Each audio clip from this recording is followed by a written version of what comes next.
Canned beer makes its debut on January 24, 1935.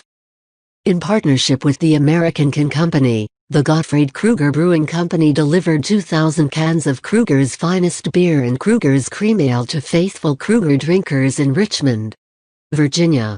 91% of the drinkers approved of the canned beer, driving Krueger to give the green light to further production. By the late 19th century, cans were instrumental in the mass distribution of foodstuffs, but it wasn't until 1909 that the American Can Company made its first attempt to can beer. This was unsuccessful, and the American Can Company would have to wait for the end of Prohibition in the United States before it tried again. Finally in 1933, after 2 years of research, American Can developed a can that was pressurized and had a special coating to prevent the fizzy beer from chemically reacting with the tin.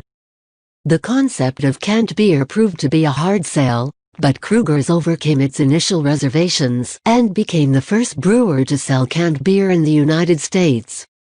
The response was overwhelming. Within 3 months, over 80% of distributors were handling Krueger's canned beer. And Krueger's was eating into the market share of the Big Three, National Brewers Anheuser-Busch, Pabst and Schlitz. Competitors soon followed suit, and by the end of 1935, over 200 million cans had been produced and sold. The purchase of cans, unlike bottles, did not require the consumer to pay a deposit. Cans were also easier to stack, more durable and took less time to chill. As a result, their popularity continued to grow throughout the 1930s, and then exploded during World War II, when U.S. brewers shipped millions of cans of beer to soldiers overseas.